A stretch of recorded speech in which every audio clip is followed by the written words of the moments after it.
Get your ears wrapped around the Golden State Media Concepts Basketball Podcast. All the scoop you need to know, from college basketball to the NBA and even March Madness. News of your rising stars, topics on and off the hardwood. This is the Golden State Media Concepts Basketball Podcast.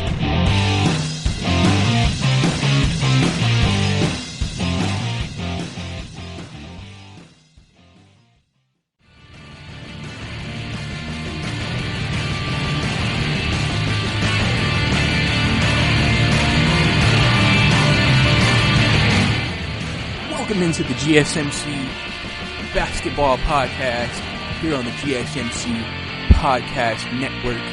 I am your host, Brice Lewis, the GOAT.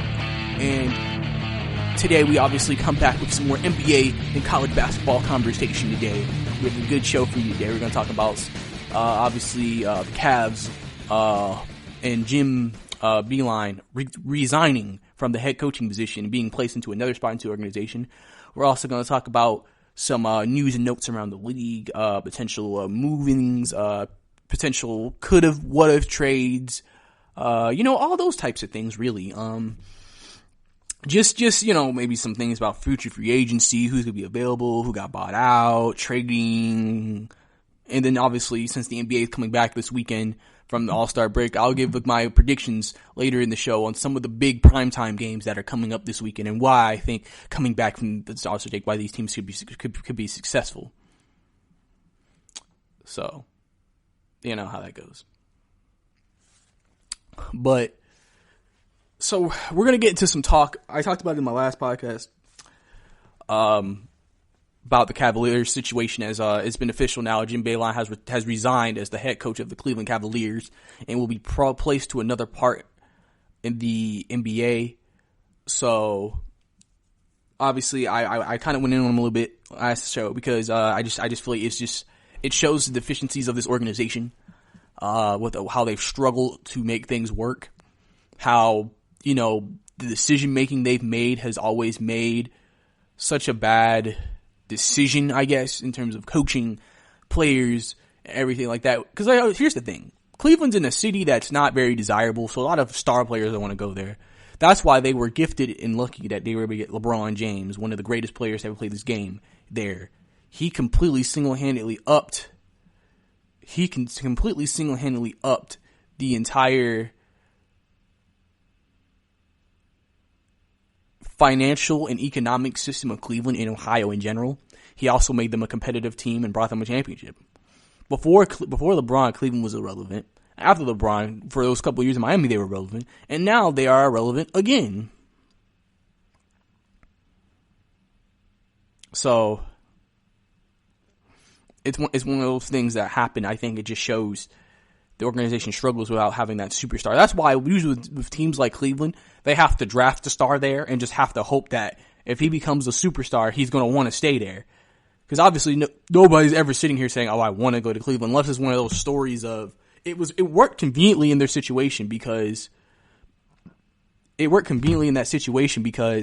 since LeBron was born in Ohio, he had love for Ohio. So when he got drafted by Ohio, it's more like a dream come true. But if you're a kid from Cali, a kid from New York, a kid from Atlanta, and you get drafted number one by Cleveland, that's a downgrade to you in your life. It's like you're raising your life standard in terms of money, but then you're going to a city that isn't that great. So sometimes, unless you're winning, you're willing to leave because the city itself isn't good enough to stay in. Sometimes with other organizations, when you get drafted to these big cities, you want to stay in LA or you want to stay in New York or you want to stay in Miami because the city is great. And then let's say the team is decently competitive. It's like, well, I don't have to leave unless it's just a definitive better situation. Or some players just want to leave Cleveland because, well, it's Cleveland. Why would I want to stay here? And, it's all been up from the top with Dan Gilbert, obviously, just making a lot of bad moves and decisions. It's one of those things that, obviously, hiring a college coach because you had young players that it would work, it just was a bad decision on their part because, again, it's one thing him coaching guys who are on scholarship and aren't making a dime. And it's another thing coaching guys who are making millions. Even if they're the same age, It's not going to be the same thing. And, there was a report coming out about what happened, and they talked about how Jim Boeheim was even thinking he might not even be able to make it by the end of the preseason. So clearly he knew when he got into the situation, he was in over his head. And then on top of that, obviously the comment he made where he was in film section and he accidentally called the team thugs instead of anybody who later clarified saying slugs, but the team thought he was saying thugs. And then on top of that comment, a lot of players felt like that he was insulting their intelligence by saying that. I think a lot of players truly believe that he was trying to say thugs and he's just trying to cover it up and think, oh no, not thugs, guys, slugs. And so a lot of players were offended. And there was even a report that every time he was around, they would play songs that had thug in it almost to troll him. So as you can tell, the players were not in favor of him. Now, even with this resigning, they were shocked that he resigned. Cause I mean, as a player, you'd never expect a coach to resign. You maybe were just like, oh, if he gets fired at the end of the year, okay. But you wouldn't think, oh, he's going to stop midway through the year and resign. And, I think that's something that's going to be an interesting situation in my opinion. And just a lot of different things. Obviously, we've seen the spats with Tristan Thompson. Tristan Thompson, like he was wanting to fight this man. We've seen what happened with Kevin Love and how that situation was handled. We've seen him not really get along sometimes with some of the young players. And it just felt like he just was not right for this job. He wasn't ready. He just couldn't handle the NBA. I don't even think sometimes it's just, you could tell if a guy just can't handle a certain team. Like when David Blatt was there with LeBron, LeBron's a very big personality. It can be tough for a coach. None of these guys are any big star players. Your best player technically is Kevin Love, and he isn't really a wild personality.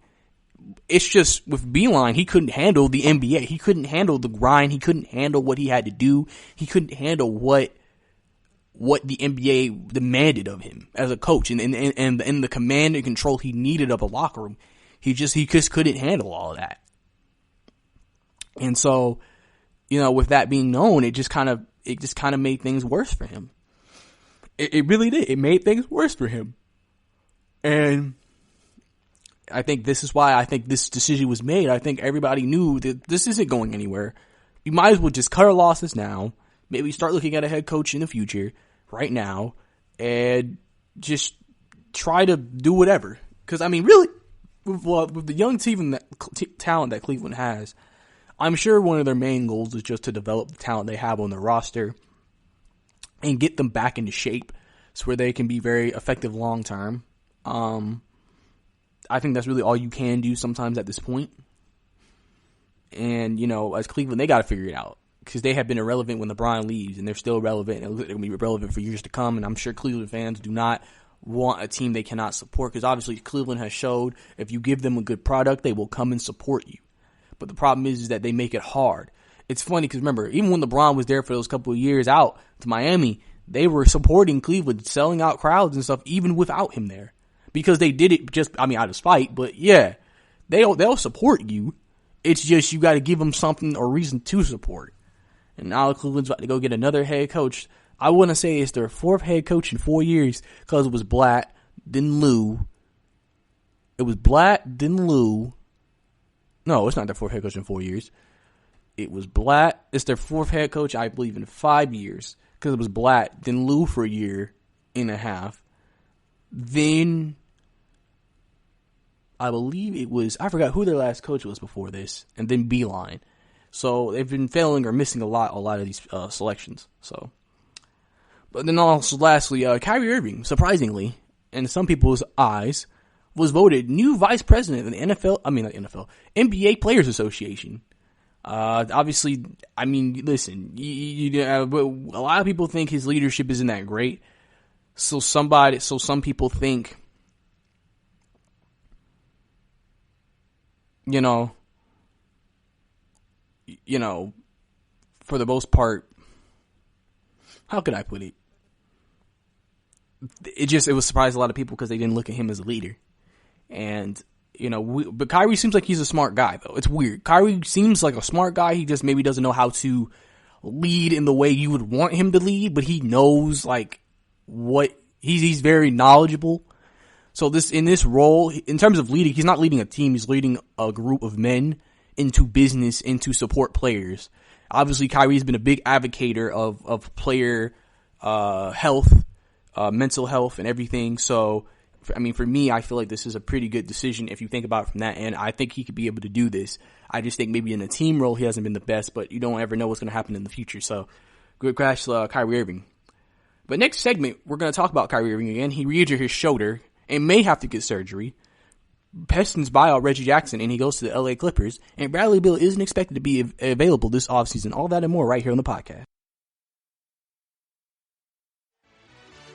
Are you looking for the very best NFL and college football podcast? Then check out the GSMC Football Podcast. Get the latest football news both on and off the field. From the NFL Draft to trades to the rumor mill to the NFL Combines. They got you covered. That's GSMCpodcast.com/football-podcast. Get updates on college rivalries, game day insights, and much, much more. It's football talk the way you want it. This show eats, sleeps, and breathes football. Don't forget to like them on Facebook and follow them on Twitter. Visit GSMCpodcast.com for more info.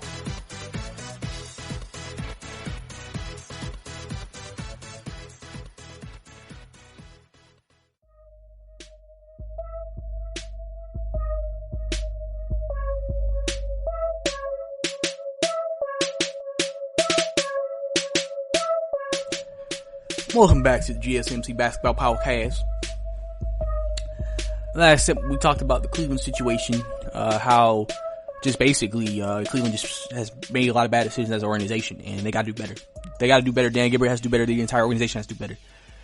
They have to be able to become relevant without LeBron there. They have young talent. They may not have the superstar, but they have young talent, and they got to find the right coach to coach these guys and really just move them in the right direction moving forward so they can be a good team in the future. They also talked about Kyrie Irving being voted vice president of the Players Association for the NBA. A lot of people were shocked by this decision because of what we think we know about Kyrie Irving as a team, but I think with the knowledge that Kyrie Irving has and his advocacy for player health, I think he is actually a very good person for this job. I think we look at how he is on a team perspective and think, oh, this is really a good decision, but I think he will be able to get the job done.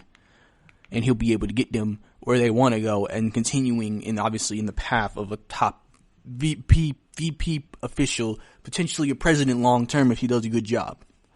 But now we got more news on Kyrie Irving right here. Kyrie Irving re-aggravated his shoulder injury and now is considering surgery, which then will put him out for an extended period of time. Now we don't know if it's season ending or just, he's just going to be gone maybe for a month or so, but obviously this is a big blow to Kyrie Irving. He has been dealing with injuries all year long. His career, he has been an injury-prone player.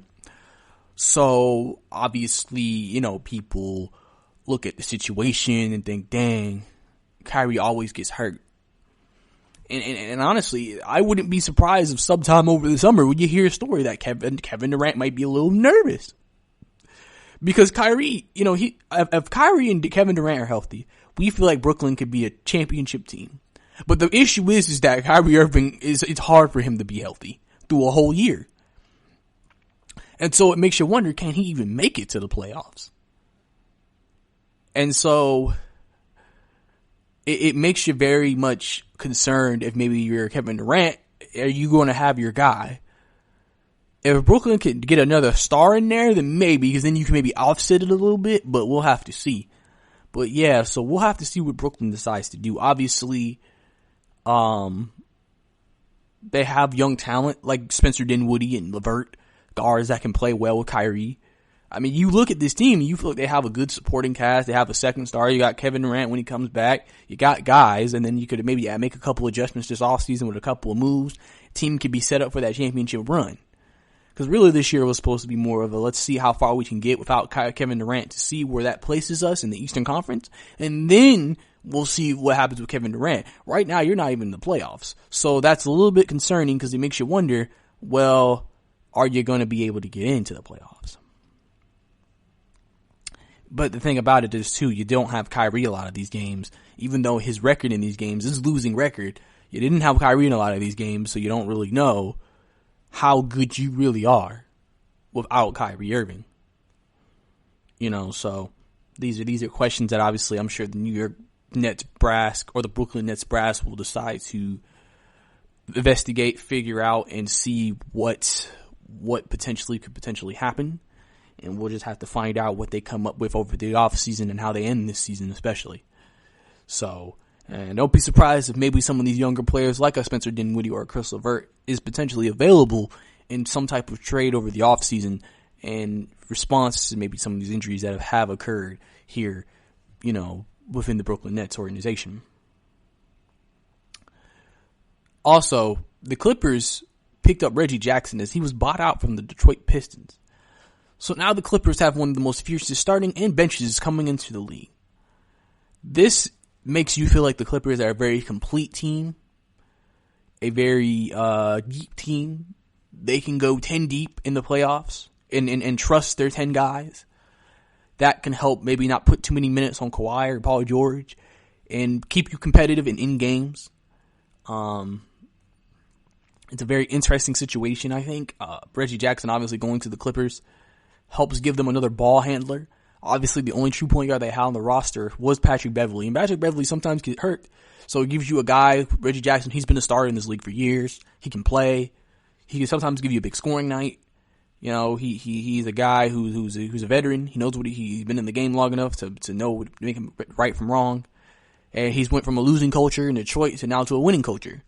And Clippers now with Kawhi Leonard, and it bolsters their team, and it makes you wonder, is every move that they're making them create the gap even further between them and the Lakers?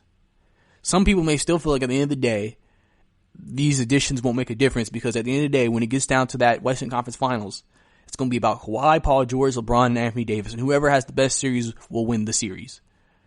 Some people believe that. Some people think their supporting cast is better than the Lakers, and their supporting cast is what's going to give them the extra edge over the Lakers. So even if LeBron and AD have big series, if Kawhi and Paul George do their thing, but the supporting cast plays better, they'll be able to still beat them regardless of what happens with the Lakers. Obviously, the Lakers have not been able to acquire anyone, but they could have help coming. As I said, DeMarcus Cousins on the last show could potentially be coming back by the playoffs. That could provide a big boost for them offensively. He may be a little bit of a liability defensively, but offensively they add another scoring big man to the team. So the Lakers could get better when the playoffs hit. It's just you don't know how much you can really play DeMarcus Cousins. Obviously, you hope DeMarcus Cousins doesn't get hurt again. And so that's why it feels like these two teams are making themselves head and shoulders better than every other team in the league. So it's one of those decisions that kind of have to be looked at, that have to be made, and all you can really do is just hope for the best, with both teams. Like I said, the Clippers look like the most dominant team right now, so we'll have to actually see what ends up happening when it gets down to it, and we'll have to see where this team ends up being when it gets to that point in the season. Also, Bradley Beal isn't expected to be available this offseason. Bradley Beal has been a guard there with the Washington Wizards for a while. He has been constantly considered in trade talks because obviously some people feel like the Wizards have reached their peak with Wall and Beal. And so at this point, if they want to get better, they have to get rid of one or two. Obviously, John Wall's contract is more untradeable than Bradley Beal's, but still, some people may think, you might want to make that move and potentially let him go. I think a lot of teams could use Bradley Beal. Bradley Beal is a very good player. He can play defense, can shoot, can score. He's a good second or third option. I definitely think that would be an interesting situation if they potentially could get him and bring him in here in a potential way. But we'll have to see what actually ends up happening.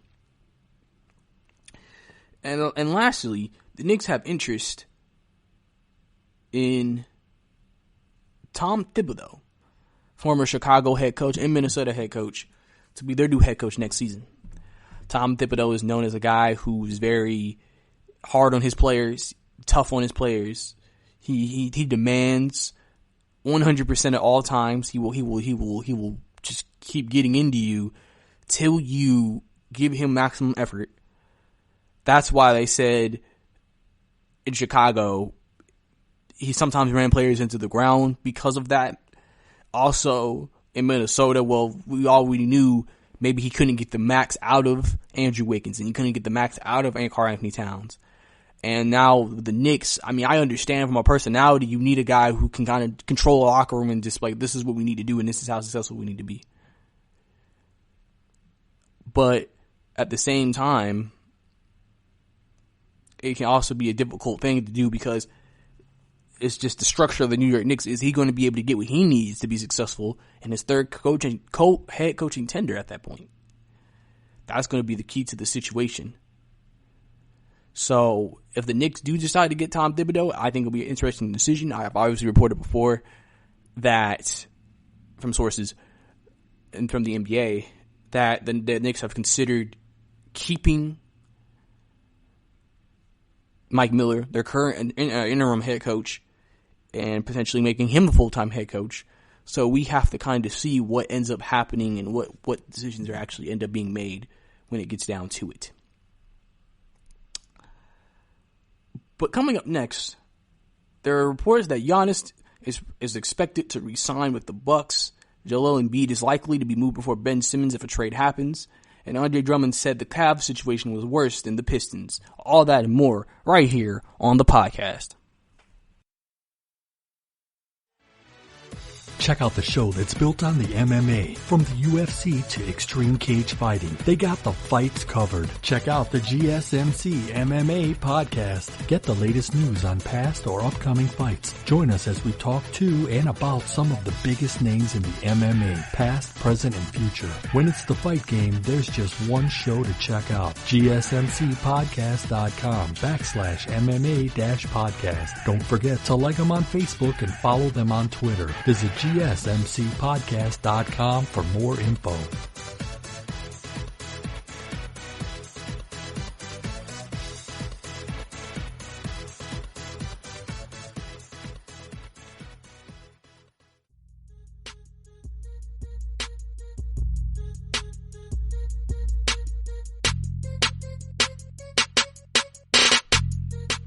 Welcome back to the GSMC Basketball Podcast. Last segment, we talked about some news and notes around the league. We talked about Kyrie Irving re-injuring his shoulder, potentially could miss the rest of the year if he gets surgery. We'll have to see what the report is if he decides to do that. The Pistons buy out Reggie Jackson and signs with the Los Angeles Clippers. So obviously this creates another guy they can add to their bench, bolster their bench, and be one of the most complete teams in the NBA with going about 10 deep. And also, Bradley Beal is not expected to be available this offseason, as he has always been in trade discussions, but Wizards seem unlikely to move him in any discussion. And also, the Knicks are considering maybe hiring Tom Thibodeau as their next head coach. I gave my thoughts and opinions on that. So now we're going to get into the third segment. And Giannis, there are some reports that Giannis is expected to re-sign with the Milwaukee Bucks. Obviously, this is very early just because he is about, after this free agency, I think, or he's a free agency away from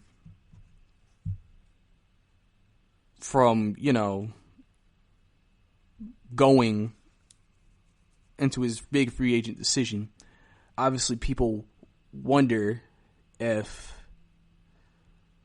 he would actually leave Milwaukee. Obviously, there's been a lot of reports that, seems like Golden State has been gearing up to potentially sign him. Some people think Giannis will re-sign a new deal in 2020. And if he does, then obviously that's going to be an interesting decision. If Giannis signs a deal before his free agency comes up, then I guess that shows solidarity with the team, sticking with the Milwaukee Bucks and saying that he wants to stay there and be a part of, that organization, and he feels like they give him the best chance to be successful and the best chance for him to be the best player he could potentially be. Obviously, like I said, teams are gearing up, but if Giannis does decide to go ahead and sign a deal during maybe this offseason potentially, or during next season, then obviously that takes a very big cog out of the 2021 free agency that a lot of our top players that we hear in the league now are going to become free agents or opt out to become free agents around that time. So it's going to be a very interesting situation. I think obviously a lot of people would like if Giannis stays because of the whole loyalty perspective of the NBA, because they feel like a lot of players aren't loyal nowadays. They feel like players are always willing just to leave places that, they were drafted to and played their whole careers, and they wouldn't be who they were in some people's minds without the team they were drafted to. And obviously this started with LeBron when he left Cleveland, and then obviously Kevin Durant leaving Oklahoma City, and then other star players leaving teams are forcing their way out, like Anthony Davis and Paul George. There's this issue that a lot of fans feel like team players are not loyal to their teams. So, and obviously players can make the argument, well, I try to be loyal sometimes and I'll still get traded if they don't feel like it's going to work with me. So I might as well just get out of there before we get to that point. So it's one of those types of situations that, I think if he stays, a lot of people will probably feel like they have gained a lot of respect for Giannis for being loyal like Damian Lillard. Because that's why Damian Lillard said, hey, if I never win a championship, so be it. Because I'd rather just stick with the franchise I've been with than try to chase rings. So it's kind of one of those types of things. It's one of those situations that you just kind of have to see about. In other news, the 76ers, obviously, we know about what's happened with them with Embiid and Simmons. There are reports coming out that if the 76ers do decide to trade one of those two players, Embiid will probably be the player who is more likely to be traded. I've talked about this before, but obviously this is a new report because I think obviously this is more of a confirming report. I think everybody has known if anybody is traded, it's Embiid. Because Embiid, even though he may be the most talented in terms of building a team around, he could be injured, he can sometimes be out of shape, other things like that. Where Simmons, it's simply, well, he just can't shoot, but everything else he can do, and he's an elite passer. And you know how to create a team who can pass. Just to give him some shooters, Simmons can still just be very, very, very effective in the league. But also opens up opportunities for him because, well, if I have shooters, that stretches the floor, which helps me get to the paint. So it's definitely a situation where if they do have to get to that point where they maybe feel like, oh, we might have to make a move, we might have to let somebody go, we might have to trade a player away. There's going to be Embiid. They feel like, Embiid is, and plus you can make an argument in that situation that you would get more back for Joel Embiid than Ben Simmons. So maybe there's a team that has shooters and you're just like, well, what if we trade them here, get maybe a couple of picks, get some of their shooters. Obviously you free up maybe a lot of cap space potentially, and that adds on to helping them become very successful. And then the 76ers maybe still being a very successful team even after Joel Embiid leaves. It really just depends on what you think or what people think. I think if that is the decision that they make, I'm sure there will be a lot of debate over the offseason about it. Tons and tons of debate about it, because there's going to be like, oh, should you keep Simmons? Should you keep Joel? Well, the Joel's more dominant. Well, Simmons is a better passer and higher IQ. It really just depends. And if Ben Simmons can ever eventually get confidence in a jump shot, we know how dominant that would make Ben Simmons. Where Embiid, you know how dominant he is. It's just you still have frustrations with him not pulling up to the max, not always being in shape, and et cetera, et cetera. So obviously these are all questions that the 76ers will have to answer this offseason if it gets to that point. I'm sure Elton Brand and the brass will discuss it depending on how the season ends. And we'll have to really see what actually ends up happening, because you really want it to work because you have two great players. You never want to get rid of a great player just because it can't work. So, there you go. And lastly, Andre Drummond said the Cavs situation was worse than the Pistons. Obviously, this is very big news because it just really, again, shows you how bad the Cleveland organization is. Remember, he was just traded there earlier this month. He hasn't even been there for a whole month. And he's saying that the situation that he was in for those weeks he was there was much, much worse than anything in Detroit. If that doesn't tell you how toxic the Cleveland situation was, I don't know what will. That a player who only been there for a couple of weeks is saying this is worse than any situation I've been in at my last team. And that comment is probably one of the reasons why Jim Boeheim was released. Because it must be that bad in that locker room and that bad within that organization since that happened. Because there's no reason for a team who just gets a player and the player comes out and says publicly to the media, this situation is entirely worse than the situation that I just came out of in Detroit. There's just no excuse for it.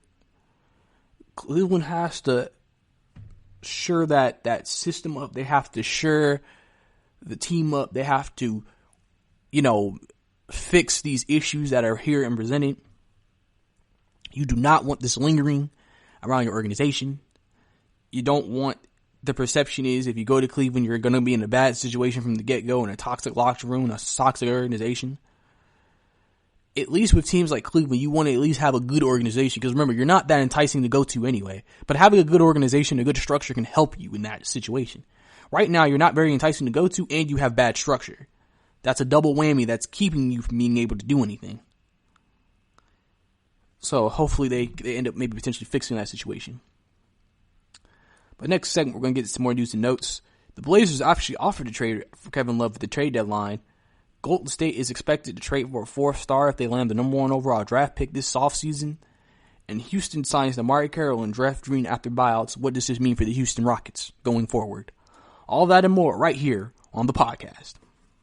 Check out the show built around the women of MMA. From the UFC to the extreme cage fighting, we got the fights covered. Listen. It's the Golden State Media Concepts Women's MMA Podcast. The latest news of upcoming fights, discussions of previous matches. Join us as we talk to and about the biggest names in women's mixed martial arts. Past, present, and future. When it's the women's fight game, you know where to listen to. The Golden State Media Concepts Women's MMA Podcast.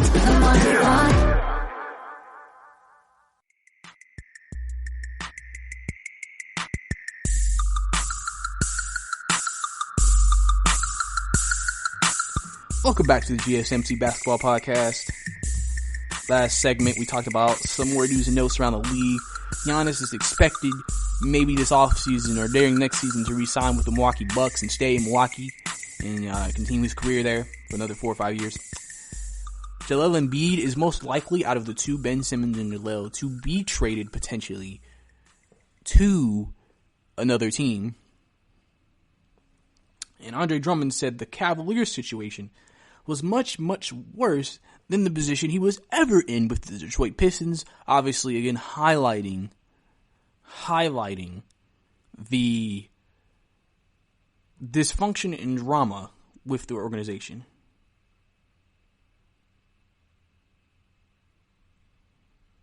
And so, you know how that goes.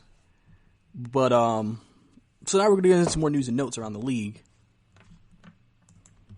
And so basically, the Blazers actually at the trade deadline offered a trade for Kevin Love.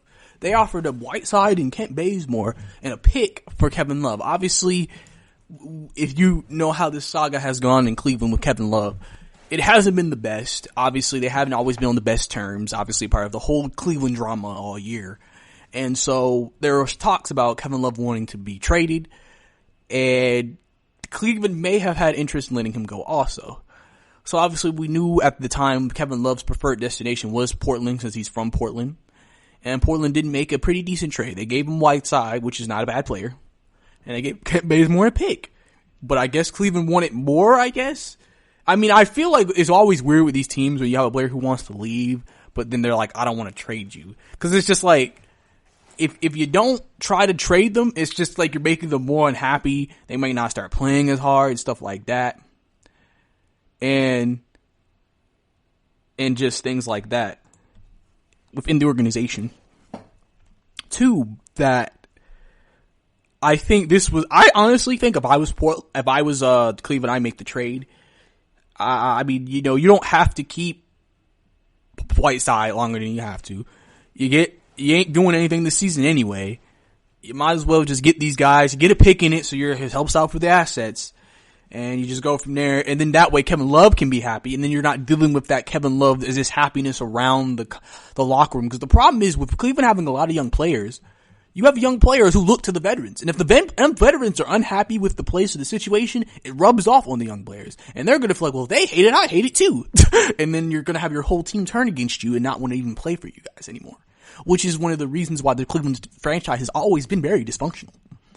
So I think obviously that's something that has to change if you're Dan Gilbert, but obviously them not making that move shows that they have no interest in moving, in making the new plans of, maybe recustomizing this team. And I guess we'll have to see. I'm sure Kevin Love is going to be in trade talks this offseason, and he might get traded to Portland, and we never know, but we'll have to see what happens when that all gets down to it. There's a report out there also that Golden State, if they do get the number 1 overall draft picks, they will probably have the worst record in the NBA unless they go on some winning streak, that they will use it to acquire a 4th superstar. Obviously, Golden State knows they're trying to be the best team by far in any way and shape possible. Plus, they've worked with Kevin Durant, so they can work with any player in the league and keep Draymond, and then you have Steph and Klay come back. And they're trying to be top heavy and win another 2 championships potentially. And so, obviously, a team they've always been looking at has been the Bucks. It will be interesting to see what would they offer. I honestly have this perception that I wouldn't be surprised if they offer Draymond Green in that trade if they do re-sign him, because I just don't see Draymond being there anymore. Because you're not going to give Draymond Green big money and then are you going to have enough to give the next star you get in there big money? It's one thing if you bring in just a star player, but a superstar player, if that's what they're looking for, I just don't see it. They'd have to trade Draymond, and I don't think anybody wants Draymond in that way. Plus, with whatever money they pay him, unless Draymond's willing to take less. And then you have that 1st overall draft pick that can help, but which team do you want a guy from? Could potentially, this might shock a lot of people, but could Golden State make a run at Joel Embiid if he's made available? Because if you're the 76ers, you got Ben Simmons. You could get the 1st overall draft pick, get one of the top young players coming out of college. Then you can surround the team with shooters. Remember, that 1st overall draft pick isn't on an expensive salary. You got Tobias Harris still. You still got him there with Ben. And, Josh Richardson, you might have a little squad. You might be able to be a playoff team and compete. So I would not be surprised if maybe that's a direction that Golden State tries to go in. Potentially. I would not be shocked at all if that's a place that Golden State tries to go with their team. And if they do decide to do it, I think it's smart, because the Golden State always likes to think ahead. They always like to think forward. They want to think, how can we get the heads up on our competition years before everybody else starts doing it? That's what they did with Steph Curry. They had a player who transformed the league. And then they got another guy who was just as good as him at transforming the league. And then you got a supporting cast that could do a lot of things, which then gave them a championship. Then they went ahead, got Kevin Durant, brought him into the team. Now they were ahead of the pack, won 2 more chips. Obviously this year, Clay's out, Steph's out, KD left. So you're not that good. Reset year. So the next year, get all those guys back, get another star back. Now you're right back where you were in a winning situation, winning championships, and competing at the highest level. So, again, that's a situation where, like I said, Golden State always likes getting the heads up on everybody. They like being ahead of the pack and being able to have some of the best teams and rosters put together before anybody else could potentially get their team and roster coming together. Like, everybody's saying that they're trying to get Giannis. Don't be surprised if Joel Embiid comes available, they make an offer to Joel Embiid. I would not be surprised. Now, you would think with the Golden State culture, it wouldn't fit too, because Joel Embiid is not what you would say what fits with Golden State. But I just feel like Golden State feel like they're willing to kick their tires with any of these star players because they know if it works. Because here's the thing too. Embiid can be in the paint and you can't collapse because you got Steph and Clay on the perimeter. Now, I'm sure, obviously in this trade, if they did make that trade too, Andrew Wiggins would probably be in this trade. So again, if you're the Sixers, you get the first overall draft pick and you get Andrew Wiggins. So you get someone who isn't Embiid, but is still a star, and he may not be a shooter, but he still can play. And then you get another guy you can draft, and then your team is right there, better than ever, you can maybe say. So I think it's definitely something, if you're Golden State, you have to entertain and look into, and if it's 76ers, you also have to look into it too. Just a little thing I'm throwing out there though. Just something I'm throwing out there. We don't know what's really going to happen. We have to really go ahead and see that. So we'll just have to see what happens, you know. And lastly, the Houston Rockets made 2 signings from the buyout market. DeMarre Carroll, 3-and-D, and Jeff Green, 3-and-D, have been signed to the Houston Rockets. Obviously they had spots available on their team because all the trades they made, and they never really filled out that roster. Now they filled it out with guys. DeMarre Carroll has been a journeyman ever since his excellent season in 61 season in Atlanta. A solid 3-and-D guy. Also Jeff Green, 3-and-D guy. Jeff Green basically is kind of their biggest player right now in terms of a big man, in terms of guys they're going to maybe potentially play, because Tyson Chandler, he ain't going to get no minutes. But, maybe they'll use him as the 5 now instead of, Daniel House that they've been using for the last couple of games. But it's definitely an interesting situation. It's definitely an interesting factor, I think, that happens. And I think it's just one of those things you just have to see what happens when it gets down to it. So we'll have to see if Houston, the small ball lineup actually ends up being very successful for the Houston Rockets moving forward. But coming up next, obviously, we're going to get into some AP 25 talk. I'm going to go start that segment with that. I'll give you the top 10 teams from the AP. We're also going to talk about a couple of big upsets that have happened so far this week and some of the big games that are coming up also this weekend in college basketball as we get closer and closer to Selection Sunday and March Madness right here on the podcast.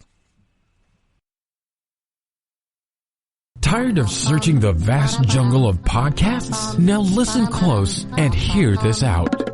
There's a podcast network that covers just about everything that you've been searching. Hey! The Golden State Media Concepts Podcast Network is here. Nothing less than a podcast bliss with endless hours of podcast coverage. From news, sports, music, fashion, cooking, entertainment, fantasy, football, and so much more. So stop lurking around and go straight out to the Golden State Media Concepts Podcast Network. Guaranteed to fill that podcast itch. Whatever it may be. Visit us at www.gsmcpodcast.com. Follow us on Facebook and Twitter, and download us on iTunes, SoundCloud, and Google Play.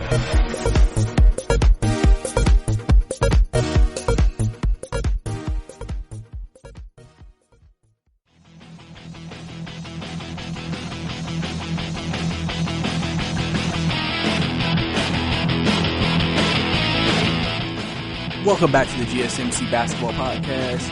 Last segment, we talked about some more news and notes around the league, like the Blazers offering a trade for Kevin Love at the trade deadline this year. Potentially could have picked up the big man who wanted to go back to Portland, but Cleveland said no. Golden State, if they do get the number 1 overall draft pick this offseason, is expected to use it to trade for a fourth star to add to their team to win another championship the next year. And also, Houston signs DeMarre Carroll and Jeff Green to finish out and bolster their roster as they continue with their small ball precedent to be able to win against some of the best teams without having a big man in the NBA. Obviously, I missed this last show, so I promise y'all I talk about the AP 25 poll here. I'll give y'all the top 10 right here, right now. Obviously, still sitting at number 1, the Baylor Bears. No, Baylor, dominant. They have a big matchup coming up this weekend with Kansas. We'll talk about that game a little later, but they've definitively looked like the most dominant team. Obviously, Gonzaga at 26-1. You know how this goes. Their conference is pretty weak, so they usually go undefeated in their conference every year. But they do have a big game coming up against BYU, one of the few teams that have been able to beat Gonzaga on a yearly basis, or at least be able to give them their closest losses. So that's obviously a big game coming up. Kansas, obviously, I talked about them playing Baylor, so obviously that's a big game for them. They're number 3 in the country. Number 4, the undefeated San Diego State. Right now, they are currently a 1 seed right now, and have to finish out undefeated to keep that. Dayton is number 5. They are currently in the 2 seeds. I've told you this was the team to look out for before the season started, and they've proven to be one of the best teams in the country. So this is why I say look out for certain teams like this, because they have all the talent in the world to be potentially in the Final Four and potentially in the national championship and bring a championship back to Cleveland. Or actually Dayton, Ohio. My bad. Number 6, Duke. Obviously Duke coming off a very big loss I'm going to talk about in the next, and then when I get into the scores of the upsets this last week, but they were 6 this week. Probably will drop now. 7, Maryland. Maryland has been on a fantastic winning streak. They've looked as one of the most dominant teams in all of college basketball right now, and they've played very, very well. Number 8, the Florida State Seminoles right now, also looking like a very dominant team in the ACC. They're just continuing out there to come out there every day and play at a high level and continue to win. And that's why they're always one of the better teams, usually in the country. Number 9, Penn State. Penn State has been a team that a lot of people don't talk about, but has slowly been one of the best teams in the Big Ten. And now they've reached the top 10 and got the recognition they deserve. And to finish out the top 10, Kentucky's playing some of their best basketball right now. And that's what's helping them really stay on top of their game and be successful at all times. So now we're going to get into some upsets also that's happened this week so far. First upset happened on Tuesday as Illinois beat number 9 Penn State, so obviously they're going to drop. But they beat Penn State 62-56. Obviously this is a big loss for them. Illinois is getting a key victory. They're 17-9 right now, probably projected on the bubble into at large bid. So winning a game against Penn State was huge for them, and I'm sure that this will help contribute to their potential success in the future. Also, NC State destroys Duke 88-66. Obviously, this is one of the worst losses Duke's had as a top 10 team to an unranked team in history. And obviously, this is going to definitely tremendously help NC State, as they're 17-9, get into the tournament by beating and dominating a team like the Duke Blue Devils. So obviously, that was a big loss for them, but they were able to come out with a big victory. And also, Georgia upsetting Auburn 55-65. Obviously, Georgia's had a disappointing season after expecting to be better with number 1 overall recruit Anthony Edwards joining them. Obviously, that has not happened. They're pretty much out of the tournament at this point, but they can still play spoiler, and they've done that as Auburn has been one of the worst road teams in the country, losing all their games on the road. So that's so far what's happening. Now we're going to get into some games this weekend that you should watch out for. Starting with, we're going to go Thursday through Saturday, maybe even Sunday too. Obviously, a big game is Ohio State, Iowa. That's a big game, obviously, with a big Big Ten matchup. Both teams coming in here, playing some decent basketball in Ohio State's two-game winning streak. Iowa's was 1-game winning streak. Ohio State's 6-4 in the last 10, 7-3 for Iowa. So obviously, both of those guys are going to come out there competing at a high level. But going into the Saturday games, obviously, with the big matchups. Obviously, the big matchup, Kansas and Baylor, 12 o'clock game, ESPN. Big matchup, 1 versus 3. Obviously, Baylor's on a 23-game winning streak. Kansas is on an 11-game winning streak. So both of these teams are on fire right now. 2 of 3 of the Kansas losses have came on the road. They are 9-3 on the road. So we'll have to see how they handle the environment of Baylor. Baylor is a team that they look dominant, but Kansas has also played some of their best basketball, and they look like they could be dominant. So we're going to have to see what happens when it gets down to it. Obviously, another big game, Dayton versus, I don't know how to say their name completely. I want to say Dasquisque. It sounds like a French name, but basically that's their big matchup this week in their division because they're 18-7. And they're one of the better teams that they have within Dayton's conference, and Dayton needs to win this game to stay at the 2 seed right now in the tournament. Obviously, they can't really suffer any losses, but they may not also have any major wins to get them into the ones. Another big game is Houston, number 22 Houston, 21-6 versus 18-8 Memphis. Memphis is 14-4 at home this year, so they're playing very well at home, but also Houston's 9-4 on the road. They're playing very well on the road. Houston's 8-2 in their last 10, so they're playing some great basketball right now. Memphis has been even 5-5, so they've been up and down with their basketball play, but it really just depends. It really just depends.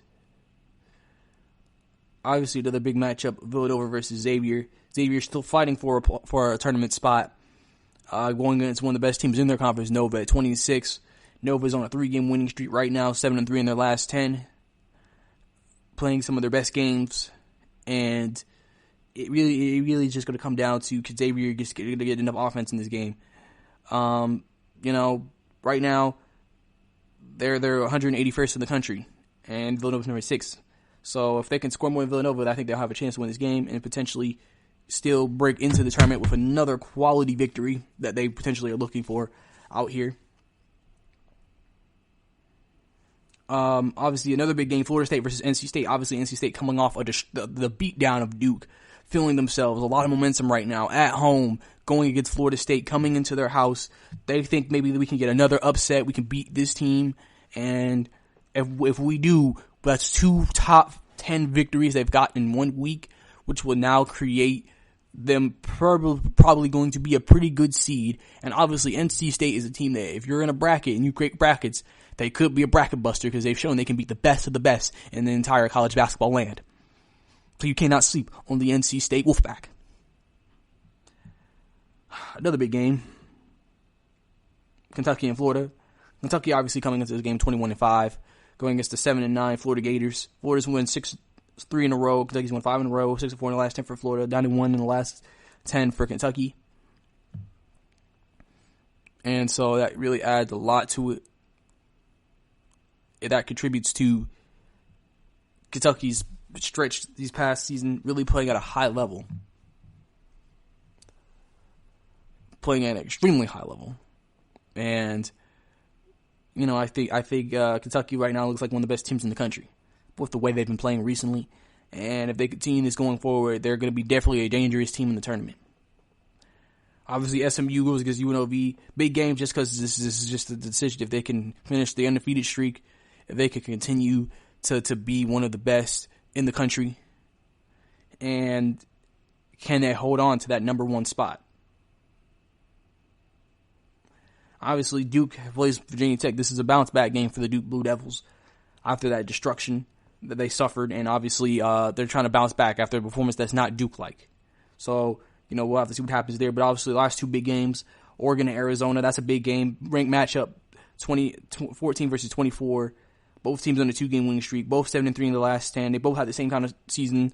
It's going to be a big game. This is going to be at Arizona. Oregon is 6-6 on the road. They've lost all their games on the road. So this is where they're most susceptible to losing. And then lastly, the big game between Gonzaga and BYU, 10 o'clock ESPN2. Obviously, this is the team that if BYU can't do it, nobody can do it in this conference against Gonzaga. And BYU has been able to do it in the past, but can they do it one more time and maybe ruin the hopes of Gonzaga being a number 1 seed in their respective division whenever the tournament is released? But coming up next, we're going to talk about some of the big games coming up in the NBA this weekend and my predictions and my thoughts right here on the podcast. Are you looking to get your college football fix? Looking to get the latest news on your favorite school's team? The GSMC College Football Podcast is your ticket to all things college football. Join us as we talk college football from the national championship, the college rivalries, the bowl game, to the Heisman Trophy. To which conference is the best? we've got you covered for the Big Ten, SEC, Big 12, the Pac-12, ACC, and everything in between. Download the GSMC College Football Podcast on iTunes, Stitcher, SoundCloud, Google Play, or anywhere you find podcasts. Just type GSMC in the search bar.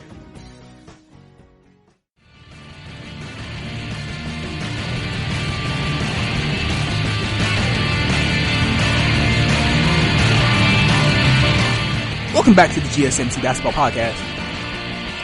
Last week, I gave you the latest AB25 poll, plus a couple of upsets that have happened so far this week. Plus, also giving you some of the biggest games that's happening in college basketball this weekend. Obviously, for all my college basketball fans, I want to keep y'all updated on what y'all maybe should try to tune into if you can.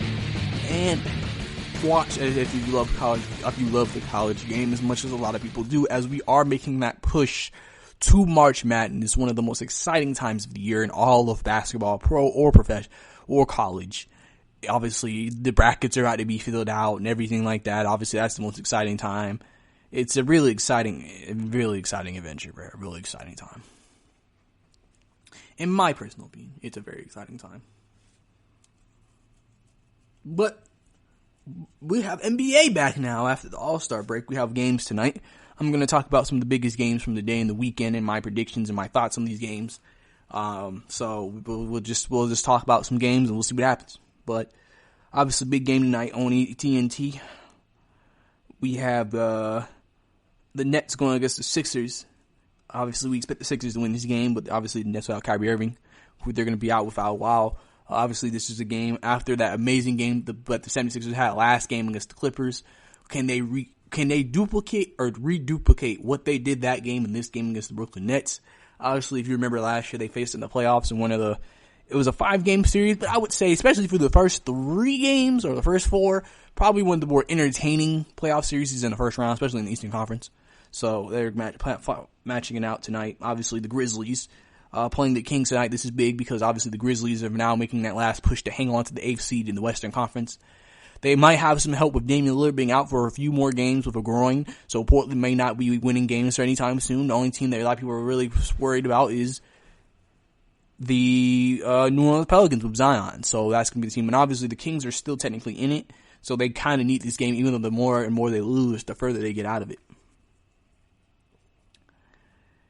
And also, we get to see another game tonight on TNT game with the Rockets and Warriors. You get to see more of the small ball lineup that Houston is going to implement out there. Other games are happening tonight. Bucks and Pistons. We expect the Bucks to destroy them. And Heat and Hawks. Obviously, Heat expected to win this game. But hopefully Trey will get another 30 and 10. Tomorrow, some of the big games around the association. Thunder and Nuggets are probably the biggest game of it tomorrow. Obviously, this is a team. Both teams are in the playoffs. ESPN game. Obviously, the Denver Nuggets coming back from break. Obviously, trying to, obviously losing to the Lakers, but, trying to bounce back, trying to play at a high level. Hopefully, maybe they get some guys back that were hurt before the break. And, really get back on the same page and just try to win games.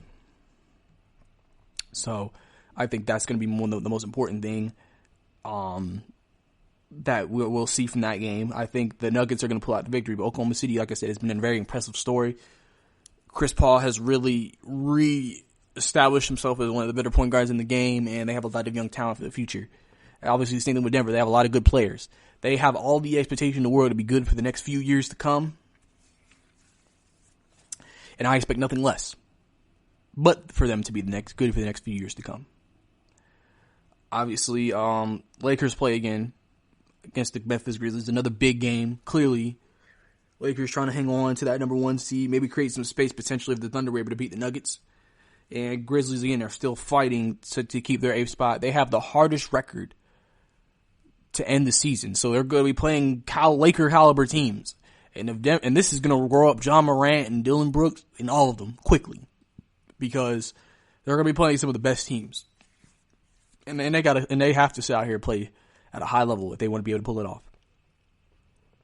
And obviously a big game on the second ESPN game tomorrow, Pelicans and Blazers, because of the fact that obviously both teams are competing to chase Memphis for the 8th spot. Both these teams need this game currently Portland is ahead of the Pelicans. So obviously the Pelicans know they need this game. But obviously but Portland is trying to stay afloat, and they're trying to keep winning while Damian Lillard is out of the lineup. Now we're going to the Saturday games. Obviously, big game, Clippers and Kings. Kawhi coming back, playing back first time after the thing. They're going to get to see this 10-deep roster that they have in action. I know that's going to be exciting for a lot of people. It's going to be a 3:30 game, so this is like, I think this is 3:30 Eastern, so this is a 12 o'clock game. This is a pretty early game, but, obviously they're going to be excited to get a dub. Really outside of that, the only big game that we have are two that end the night. Obviously, we have the primetime Saturday night game, 76ers and Bucks. Obviously, this is the matchup that a lot of people at the beginning of the season expected to be the Eastern Conference Finals matchup between these two teams, because obviously the 76ers, with all the talent they have, being in 2 Game 7s in the semifinals the last 2 years, being so close to reaching that status, obviously that's big. That's big. And obviously Milwaukee, obviously they've been just dominant. They're on pace for 70 wins. I mean, they're just trying to continue their dominance throughout the NBA. And, obviously, Giannis and everything. Obviously, I told you earlier there are people thinking Giannis is going to resign. I mean, it's going to be interesting to see what happens. I'm going to take Milwaukee in this game because it's at Milwaukee, but, if the 76ers just play like they played against the Clippers, they have the ability to beat any team in this league. But we just don't know what 76ers team we're going to be getting in this game. We really don't have a clue what we're getting, who we're getting, or anything. It's really one of those things you have to really kind of go and see for yourself and just kind of make decisions based off that. And obviously the game after that, Rockets and Jazz. Obviously these two teams are fighting for seeding in the Western Conference. Obviously 2 through 6 is pretty much very jumbled up. So everybody's trying to get in position to, get a certain seed they may potentially want. Obviously, this is a big game for the Jazz, just to continue winning. They have a chance to still get back into the second spot. Obviously, the Rockets are trying to maybe move up a little bit. And so this is going to be a very interesting game to see what happens in that regard. I'm going to go Houston in this game. I think they're going to get the upset over the Jazz. I think Harden's going to have a big game. But obviously you can't sleep on guys like Donovan Mitchell and others because they're going to come out there and play at a higher level. On Sunday, obviously we have another primetime game. Historic rivalry, Celtics and Lakers. Kemba Walker, Jason Tatum, Jaylen Brown versus LeBron James, Anthony Davis, Kyle Kuzma. Big matchup. It's a historical game. It's going to be probably one of the better games of the weekend. I'm going to go to upset here. I'm going to go with the Celtics beating the Lakers. Jason Tatum has played at an amazing level recently. Obviously, as you saw the last game before, literally the day of All-Star Weekend, Jason Tatum dropped 40 points in that game, dominating the Clippers. He has really, truly developed himself into a potential on-the-cusp superstar player. We knew after his rookie year he'd be a star, but he's showing strides that he could potentially be a superstar in this league. And if the Celtics are able to get a superstar like Jason Tatum to be a superstar, that's why they're considered one of the biggest dark horses in the entire Eastern Conference. Because of that. Obviously, in other big games, Pacers and Raptors, 2 winning teams. Both teams, pretty much in the playoff race, probably going to make the playoffs. This is just more for seeding and just, for success and more chemistry coming back out of the break. Just trying to stay on top of your game and just being successful in all elements of the game that you can be in. Obviously, also, NBA TV game, Pelicans and Nuggets. I expect the Nuggets to win that handily. And Pelicans and Warriors, I expect the Pelicans to win that. I mean, you see these games that the Pelicans have been playing in. They haven't been playing against a tough competition. The Pelicans do have the weakest schedule to end the rest of the year. So that's why a lot of people believe they're going to be able to make the playoffs because of that particular reason, because they're not playing a lot of higher caliber teams, but at the same time, they don't need to get confident because remember, you still have a losing record. You're still considered a losing team. You need to come out there and play your hardest if you want to make that playoffs, because that's what making the playoffs is all about, is playing your hardest every night. Because if you don't treat this like this is a playoff run, you're going to be upset by a couple of these teams, and you're not going to make the playoffs, and you're always going to look back at the season saying, what if we won this game? What if we won this game? But thank you for listening to the GSMC Basketball Podcast. I am your host, Brice Lewis. Thank you from wherever you're listening on, whatever platform or format. If you're listening to us on the downlink format, please don't forget to subscribe to us, review. Also, follow us on social media on Twitter, Instagram, and Facebook. Thank you, and have a good night and a good day. You've been listening to the Golden State Media Concepts Basketball Podcast, part of the Golden State Media Concepts Podcast Network. You can find this show and others like it at www.gsmcpodcast.com. Download our podcast on iTunes, Stitcher, SoundCloud, and Google Play. Just type in GSMC to find all the shows from the Golden State Media Concepts Podcast Network, from movies to music, from sports to entertainment, and even weird news. You can also follow us on Twitter and on Facebook. Thank you, and we hope you have enjoyed today's program.